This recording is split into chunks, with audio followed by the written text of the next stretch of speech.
Yo, what's going on? It's RPL TV here. Richie Ray in the building. Y'all already know what time it is. I'm super excited again. I'm so blessed that people want to be on my channel. I'm so blessed that people want to be here. So anybody listening, please listen closely because we want to give information on this episode. We want to help guide people. We got people on the episode that have been through many things to get where they are today. And I'm blessed to have them on this channel. So we have a special guest in the building. Just dropped a new single. She's going to tell you all about it today. I want to introduce on here RPL TV, Artemis in the building. Let's go. Hey, what's up, everybody? Yo, I know it's fun. It's fun to have you. How's it going? How's your day been so far? I know it's been crazy. Pretty good so far. I mean, the weather's pretty crazy today, huh? Yeah. Right? That's why I asked. Yeah. But you're here. You're safe. I'm really excited again. Thank you for being here. No, but you're single, man. I mean, you were so excited coming here and telling me about that. Yes. I know that was something that you talked about for a super long time. So in this channel, I want people to get to know you more and what you're doing.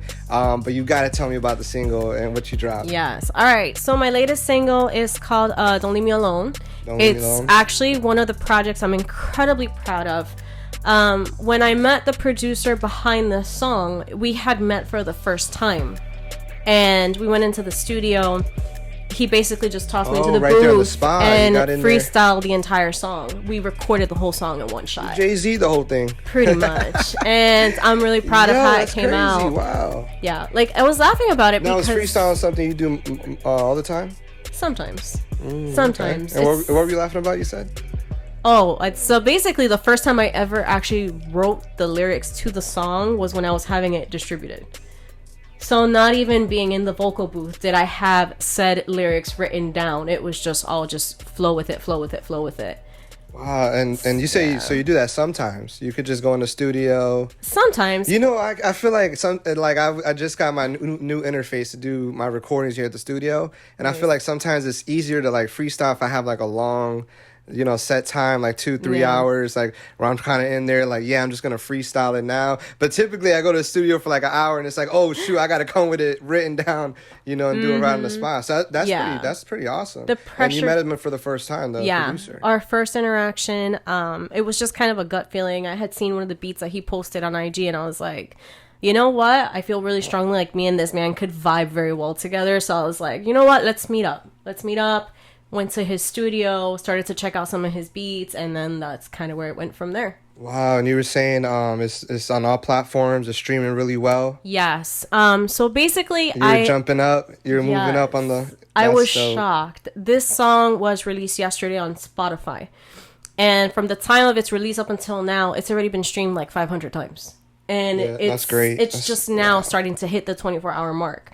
And not only that, but like the thing about it that caught me off guard was the fact that I saw my subscribers, my monthly listeners, jump up to 352 this morning when yesterday I had like 290. This morning, So I was like, what is going on? That's awesome. Congrats. Yeah, Thank you. Big. That's huge, man. Like I was saying, sometimes you get the anxiety of putting something out, or you're just working so hard. You were talking for a while about the single, and we really were trying to get the show going and do what we had to do. Yeah. And now that you're doing it, I'm seeing you so excited about it. I'm like, like that's what it's all about, like people and everyone supporting and watching, like, thanks so much. And go check it, right? It's on all platforms. You get a Spotify, Apple, it's everywhere. You could get it pretty much everywhere. Yes, all major streaming platforms, Deezer, Tidal, Apple Music, YouTube, Spotify, you name it, it's there. It's there. Yeah. When was the last time you were able to drop something, Actually, December was the last project that I released. Which one was that? That was Steady.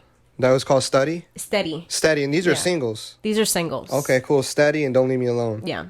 That's dope. Are you like into albums or like want to do an EP or Basically, you know how it is now? Everyone wants to stream and do singles, which is like I think they should. It's a smart way to do it now. But how do you feel about your projects? So there's actually a strategy. Like everything that I do, I am a business owner. I understand business. That is my strong suit. That is what I came in knowing was going to be the crucial part of everything that I did. That's right. Yeah, for sure. The reason that I've been releasing singles is to build up a fan base. As great as it is to release an album or to release an EP or to release something that has more songs, if you don't have some kind of following, the algorithm is not going to work in your favor. So when you're releasing just singles, you have that algorithm working in your favor. And not only that, like in this case with this song, it's getting way more traction than any of my other ones. I'm now gauging what they want to listen to. I'm now understanding, okay, this is what my fan base is reacting to the most. That's good. If I release an album, this is going to be what I focus in on, because now the research has been done.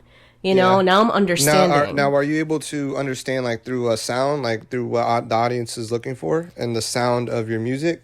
Because I know lately it's like the way 2000. Now we're in Happy New Year's, by the way. Happy New Year's. We're in 2023, and it's like you can just have so many platforms do so many things. Yeah. And I think with an artist too, you can like do so many sounds, and it, especially in the beginning, because you're still trying to figure it out. For you, what's been like sound wise? Is that what you mean with understanding what the audience wants? Yes. I dabbed with my other projects. They had a little bit more of like a EDM feel to them. I feel like a pop EDM. And I feel like this one was just more geared towards pop in general than an EDM in any way. And I'm kind of understanding that this is kind of what my fan base is gearing towards. So now I'm starting to understand, if this is what they're reacting to more, this is where I need to go next. You know, because clearly I'm finding more success in this than I did with some of the other sounds that I dabbled with. Yeah, and for people listening and doing different businesses, you know, what you can also put that in other types of people's perspectives when they're doing different things, where they're like, okay, I'm shifting this way because this seems to work, but I really thought it was going to be this way, or I actually like it this way preferred. Do you feel like that with your work and your art? Like, you obviously had pop mixed with, it was infused with what else? You said it was kind of like a EDM. EDM, right? And this one's only pop. Yeah. Which one do you like to do? Like, what's your sound? What do you enjoy doing as an artist? This project was probably sound-wise my favorite one. It just so something... you like the music you're getting most traction on. That's awesome. It's funny because, like, I felt like it was a little bit more dramatic. It was a little bit more kind of sad. My other songs were definitely more happy, upbeat. And me as a person, I feel like that's what I am more. Like, I'm very much that bubbly, happy person everywhere that I go. And you can vouch because you've seen me everywhere at this point. Okay, I see what you're saying. Yeah, so I thought that was going to be what made the most sense. But apparently in this direction, it just kind of resonates better with even my voice type. Oh, look at that. So definitely. You really don't know unless you go out and how long test have you been doing music for? Like, original music? Like trying out your voice type, because that was a really good thing that you said that. Yeah, original music, I'm going to say since 2020. That's when I actually sat down and started working with people. And you've noticed that, right? Get in the studio, like, wait, my voice sounds better this way, or like, even I noticed that as a rapper. Like, I'm like, there's like, and I think I tend to switch different voices depending on the sound, but that's a real thing in the studio, trying to find that, because sometimes you're on there and you're like, no, it's not that I hate my voice, but it's like if Drake said this, it would sound better, you know? Yeah, you start to realize that the singers and the artists that you admire don't necessarily do your voice justice. And so that's kind of where you start to look for artists that... That's bars. Yeah, that legit make you sound better. And like, for me, the craziest thing is I have found that like the power vocals is where I shine the most. Which is funny, because you would think it'd be like the easier sounds and the easier voices, and in reality, it washes me out. Which I feel like has been a trend ever since like 90s R&B to now. It's like that smooth, like almost like people get hymny and whispering. Let me stop. Anyways, like folky. I get it. It's cool, but I feel like it's watered down, especially in my opinion, especially with it being in church. The women, they went from power vocals to doing a more softer sound, which is beautiful. I love that, like bringing it down. But that powerhouse is like, the powerhouse is lacking it's like right the soul. now. It's for a while. Yeah, it's kind of like old school rap. Yeah, you know what I mean. That's great that it works for you, because I feel like in 2023 people are looking for that. There's an audience out there that can have access enough on their phones, computers, laptops, you know, even older people, older generations that even like classical music. Like I think Frank Sinatra has a YouTube account that still runs to this day. Yeah. And his family makes money off it. And you're like, this guy, what? Like, hold on. So, you know, it's just, you know what I mean? Yeah. So it's like you could do any sound. You could almost mix and infuse. And there's an audience out there that's willing to pay you and be like, yo, I like that. Mm-hmm. You know, like you don't have to have the whole world loving you. You just need like a good amount of people to take care of what you need. You know what I mean? And you could grow from that. And then there you can elevate, you know? If you just have a steady fan base, you can succeed. Yeah. And that's what I feel like a lot of people don't want to understand. They go into this and they don't necessarily build that fan base up correctly. They kind of jump in with an ego of, oh, I'm the best. It doesn't matter who you are, bro. If you're not out there putting your name out there, people don't know you. And it's not just staying local. It's, again, you have to treat this like the business. You have to market. You have to advertise. Put yourself out there. It's not just about Orlando knowing who you are. Your music can easily be popular overseas somewhere. You know, like I saw one of my songs shocked me because my #1 listeners were actually in Europe. Yeah, that's big. Like I said, that's happened to me. Like I had no idea that was the if you case. market right, and they love, and they love music out there. They like really respect music of all types. Yeah. And an actual person hit me up on Instagram and was like, "Yo, I listen to your stuff." It was like this young kid from Europe. I think like Norway. I promised something like that, and I was like, "What?" For me, it was like, Finland. Like, I don't know why. She said for me, it's Finland. It's Finland. You know what I'm talking about? Like, yo, facts. So, if you play your cards right, you invest your money the right way, you could really get yourself, the right people to listen and really, like, cherish and respect you and want to even get to know you and bug you on the DMs. Like, yo, what's up? Yeah. Like, I listen to your stuff. Like, it's awesome. It's encouraging. Yeah, it's great. I had a question, but I lost my thought about. Oh yeah, you were going back to distributing and like doing your music and having your singles out and doing the business. Tell me more about we were speaking earlier, like the importance of that, like how to keep that steady audience. Like how do you even do that? How do you nurture that? You have to treat your craft like a business. If you have a brick and mortar location, just because you had a customer walk in today doesn't mean you're going to pay your bill tomorrow. How do you keep a steady flow of new people coming in? You have to constantly think about that. You have to figure those statistics out. Who's your target market? What are they looking for? Like in my case right now, I've only released singles, but guess what? I'm getting the opportunity to gauge what my audience is liking. I'm getting the opportunity to understand. What are you doing differently? I have paid to market. I'm not gonna lie. Well, yeah, you should. You should. Like, I feel like some people look at it like it's a taboo thing, and it's like there's no way around that. Yeah. Now on a high level, there's people on a very high level, like when you're trying to win awards and be on the billboard, then it gets to where you're pretty much looking to pay big amounts of money. But that's like if you're going to get a big award ceremony, any type of award, music, acting, whatever. Yeah. But tell me how you did that differently, how you maneuver that. I have definitely paid attention to the statistics that I have seen from previous singles. Okay. And I have been able, based upon that, kind of analyze and understand, this is the demographic that's listening to me the most. This is the age group. This is the gender even that's listening to me. Yes, it does say that. Like, it says all that even on Instagram. Exactly. Professional dashboard for my listeners. You know what I mean? Like, if you don't have a professional dashboard and you're an artist, please activate that immediately. Or know how to use it. Like, if you haven't, stop being lazy. You have to know how to use it. I remember when I was looking at it, like, do I really have to look through all this? And, like, you got the devil, like, nah, bro, chill. And the angel, like, yes. Look at a checklist. Like, yes, you have to go through all this and figure this out. Yeah. Like, actual document and paper and read it down. And that's how you don't get bamboozled, too. Yeah. And fooled into even, like, future deals and signing. Yeah. But yeah, people, I think you said earlier, like, people feel egotistic, and I feel moments I felt entitled too, like in moments entitled even quietly, not entitled verbally or with a group of friends or even the way they promote themselves on a podcast and the way, I would speak or anybody would speak. But you feel like, yeah, I've worked so hard and I've done so many things, but it's like, no, you're really overcoming a lot of fear and a lot of barriers. And I think you get to a place where you feel so entitled and you like you drink this poison of entitlement and you like get discouraged. Yeah. And then you quit and you're like, you know what? Everyone no one likes me. No one wants my friends are fake. No one wants to hear what I have to rap or say or sing or, you don't repost my stuff.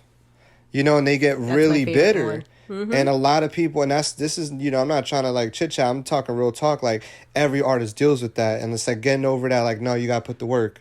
You got to treat it like a business. You got to put your money where your mouth is. You got to show up to what I love about you is you're performing. You're doing things with Jen. You're doing things, Simba, your homegirl and Kissimmee. Zaina, like, it's just like, like, that's awesome. Like, you know what I mean? I see you there performing and doing your thing. And those are things that to nurture your audience. You know what I'm saying? Mm-hmm. How's that like actually network and marketing for you? Like, what's the world like for you? Like, give me some do's or don'ts or stuff that you've learned from, networking. For me, networking, I will say the more you do it, the easier it becomes. I can build rapport with almost anybody. And what do you mean by that? Like, because that's cool. It's almost like you said, it is hard sometimes, but it is hard. You have to break past your own barriers. So, like me, I'm actually, contrary to what people might think, I am very antisocial. If I know I have to go out and do something, I don't want to go. I literally never want to go. I always COVID complain. killed us even more. COVID like squashed us and just stepped on us even more. Yes, I'm the kind of person, I like being at home. I'm a homebody. You're not going to see that on social media because I'm not going to post about me changing my daughter's diapers. You know what I mean? So it's like you have to break out of your comfort zone. That's real. And the more that you do that, the easier it becomes. So like I can go to any event, and one of my last performances, they actually referred to me as a social butterfly, and I was like, wow, that's flattering, because I'm actually not the person that loves to be in all of these situations. I do it because I understand it's important. It is necessary. It's like if you're going to go to work somewhere, you have to wake up in the morning, drive to wherever, clock in from 9 to 5. This is our 9 to 5. Going to these networking events and going, in my case, going to perform at these events, going out and talking to people. It becomes like you almost, even if you don't make $1, it's like, no, you're the investment of seeing people and investing your craft, whatever it is, and then reaping what you sow. Yeah. And like somebody said once recently, and it stuck to me. It's like networking is meeting people before you need to know who they are. And I'm like, that is actually it's weird. That was really weird. That was really weird, but I understand it. That makes sense totally. It makes sense. Well, think about it. Like, if you go out there and you meet people just for genuine reasons, you're building genuine relationships. But if you go out there, oh, this person is so-and-so, I'm going to try and get close to them because of the clout that they carry, the advantage that I have. Why would they want you around? Heck, why would I want you around if I see you coming at me in that type of perspective? Like, but if you just go up to them just to say hi, just to, that's a big thing I learned in church. I wasn't going to church for, most of my childhood. And one thing, that I learned from biblical principles and being around people, it's just like serving. Yeah. Like, it's like, I don't know, like just serving is it's so much humility and causes like you to, get out of your comfort zone. It's like, what do you mean serve? Like, like if you're going to someone's house party, they're there to serve you, but you can go in there with an open mind to be like, yo, I'm also here to like kind of ask them what they need, or yo, I know you got all food and drinks and everything, but I can bring like a soda, or did you forget anything? And like that extra mile of serving people just goes beyond anything. Like the people that don't remember names will remember your name. People that don't want to connect will be like, wow, but that one person that was there, I remembered like totally because of the A, B, and C. Even when you're new and going to places and you're new, people might think you're a suck up, and someone real will call you on, see it. But if you're genuinely out there serving and like kind of just loving people, helping people, I feel like COVID and even before that, it was like social media like got people away from like serving or just being outside and being close to one another. Like we get scared to like love on people because we got brokenhearted or bitter. Family members don't treat us the same, or things fell out, and we kind of carry that into our business. Yeah. And it's like, that servanthood and being genuine. Like, people out there that are gonna probably backstab or hurt you or be out there for no good, but as long as you're at peace with yourself and you're learning how to be genuine and serve, and that goes like miles. I'm actually going to piggyback off of something very important you said. I did grow up in church. I did grow up Christian. The most impactful thing for me that I ever was taught was to serve and to work. Like if you were serving and working for God himself. Yeah. So like sometimes I feel like because I am such a hard worker, it could come off some type of way. But I've been programmed to believe that each and every single time I set foot somewhere to do something, I'm not doing it for the person. I'm doing it for God himself. If the person values and appreciates it, great. If they don't, I'm not going to get my feelings hurt. I blessed you, God's going to bless me. That's it. Yeah, it's really hard. People, I've been there too. I've been hurt. Yeah. I've also served, and I'm not perfect either. I've probably done some things to people, it's unfair, but we all live and learn. And that's a big thing that it's like hard of the entitlement, ego, or not want to understand business, or not want to network. You realize that mental health of like, oh, what did I go through in my past? Or like COVID keeping us inside made us so comfortable of like being away. And now when people cough, I know people are still in this world and people cough is different. That's okay, but it's so real. And in social media, forget about it. It's like that just gives us so much toxic information. You like mix all this up and we have this anxiety when we go out and meet people. And it's like, what? Yeah. Like, did you not understand? Like life and everything we do is like the purpose is actually people, like you know what I'm saying, your work, your job, the reason you're employed, the things you, and our culture, we've gotten to like a real neglecting place of that, and it affects networking, which is crazy. How do you get over the social like anxiety? You know, I deal with it too. Just go. Just go. Don't feed into your thoughts, and that's hard to do. But like for me, I did definitely deal with social anxiety. So to suddenly be described as a social butterfly, I'm like, this shows you my consistent success with my consistent battle, you know? Let's give you some props right now on the show. You know what I mean? Like, dang, I feel that. It's tough. Yeah. Do you when you're maneuvering and stuff, like even with seeing you at different open mics and different things like that, like how do you go through that without getting like weary, you know, or like there's moments when you do, but do you have a process or of in the past that you've gotten over that you use now, or you have friends that you call or talk, like how do you deal with that when you're when you're like, yo, I just dropped the single but I'm exhausted from the holidays, you know, something real like that. How do you get through that? Well, I am one for therapy. I highly encourage it. Oh, wow, that's awesome. Especially as artists, we need that. Mental health is so important. The stress of everything we deal with is big. And I feel like in this career path specifically, all our problems just feel catalyzed by 10. So it's like whatever you're going through in your personal life, and then on top of that, you have to try and meet certain goals, certain expectations. You can't always do it because sometimes life happens. So it's that's like true. Having a therapist on your side that you can talk to. I do have friends, but unfortunately, I will admit I'm definitely the kind of person that I do have a hard time reaching out to people about the things that I deal with. So if I do deposit my personal issues into you, you're probably like the 1 in a million person, because I don't open up. I don't like to. It's not a comfort zone for me.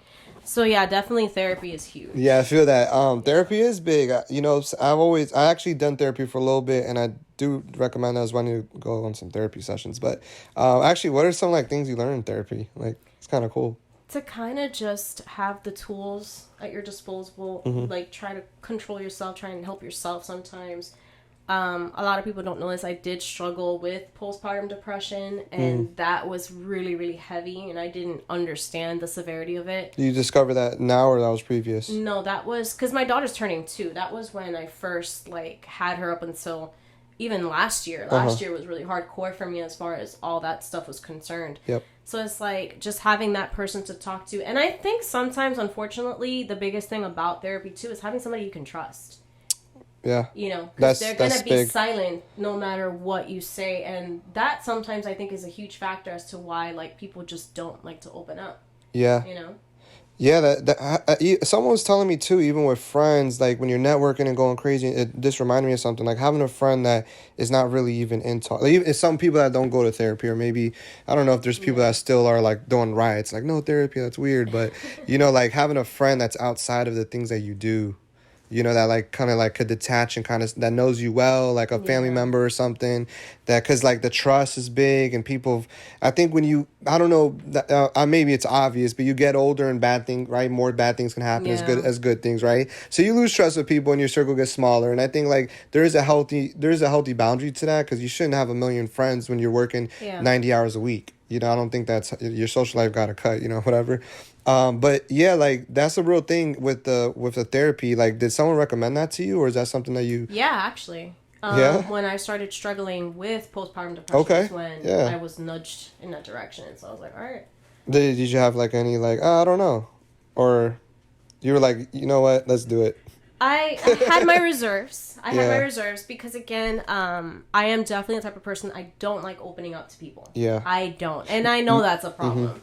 So I'm like, to go to somebody and then have to like 90% of people do with that. Yeah. And that's why when you're like, oh, so do you go to a friend? I'm like, no. No, yeah, I know. I really don't. No, for sure. I feel that. For sure. So it's like, when I go to these situations, it's just, I'll get on my phone if I have to break away from the circumstances around me, maybe have a beer, but... You know what's a real, like, practical thing I learned when you're dealing with stuff? Like, someone was saying, like, to get away from it. And I think, like, with the phone and stuff, sometimes it's like, I'm like, how do you get away from it, you know? Yeah. But it's true, you know, like, and I realize some people want to, like, I'm the type of person sometimes I want to deal with the situation right there and then. Yeah. And you can't. you can't deal it with right there then, whether it's because your emotions aren't ready, maybe that person's not ready to talk, maybe you haven't actually dealt with another situation previously, so you almost can't get the revelation of this new one until you go back and fix other things. And I think it's so important, like you said, as an artist, you were saying that we deal with it because we have to be on social media. There's no way around it, like 100% for sure. Yeah. You know, in most businesses, you know, again, people that aren't artists as well, but there's definitely that thing that with artists that's always been a thing. And then when you get famous or you get known, then you got to deal with that. You know what I'm saying? How are you with social media? Do you ever like delete your apps during the year or like, I'm done with this? Okay, so I always tell myself I am. Yeah. I always tell myself I am. I'm like, oh, I don't want to be on here anymore. But I own a business, so there's that. Yeah. I'm an artist. There's that. Never mind. Long story short, it's like, I can't. See? And that's the truth for people that want to delete their Instagrams or get over the hump. Like, no. Like, you got to find a mature boundary around it. Yeah. You know what I mean? So last year, I was like, you know what? I'm going to start off the year fresh. I'm going to get off. And I'm like, oh, wait, my single's releasing January 4th. Never mind. Yeah, exactly. Actually, about your single, if you could tell us more about actually where to find you, your platforms, actually. You're on, Instagram, of course. YouTube. Do you have music videos? I have YouTube, I have TikTok, I have Instagram, Twitter. The song distribution is currently through Apple Music, Tidal, Deezer, Spotify. Yes. Pretty much anywhere and everywhere. All major streaming platforms, it's there. What's up with the new year coming up? With this, you got any plans in the works? So I have a video that's going to be released. Off of... Not off of this one. Okay. This is hopefully going to be the next one I do make, though, because this is one I really want a video for. Pretty much after this, I'm going back into the studio for a couple of months, focus on doing that, and probably by summertime, I'll start releasing other things. Do you ever, does that also mean, you're going to be performing this time as well? Oh, yeah. This is going to be full-blown performance time. So studio time and performing time. Yeah. That's cool. Yeah, no, I really appreciate your work ethic, even conversating with you here, just all the wisdom. I'm seeing you everywhere, and it's just it's awesome to see that because it's a good example for people. It's a good example for me. It's a good example when people are down and tired and they're just seeing Artemis everywhere, and I feel like that's such an important thing in the city. People are like, oh, you get no love for your city, move to another city. Yeah, you could do that, but at the end of the day, no, you got to get people. There's people here that are going to show love. It might not be the people you expect, but they're going to be here. So, I respect you so much for that. Thank you so much. Before you go, though, maybe if you have any last words or a message for people listening or anything, but we're pretty much done here. Thank you so much, for real. Welcome. Yeah, this is the camera for you. The one thing I will say is, and I'm going to dab off of something you said, I think this is so crucial.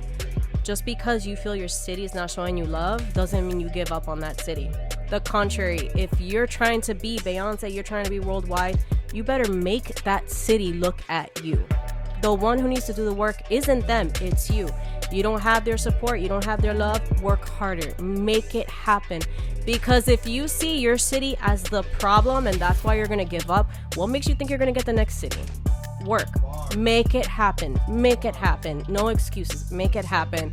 Because if you're not willing to break it to make it happen, you're not willing to succeed. That's just the reality. Bars. I love that. Thank you so much again. Artemis in the building. RPL TV here on this channel. Again, we just want to help people feel encouraged by things that we've been through, different storylines, people with different businesses and different ideas and different artists, right here on RPL TV. Please like, subscribe, people that are watching. Thank you so much, Artemis. You've been amazing. You know where to catch your all streaming platforms. Don't leave me alone. Go catch that. And we're going to see some more music coming out 2023 for her. Thank you guys, and we're out. Peace.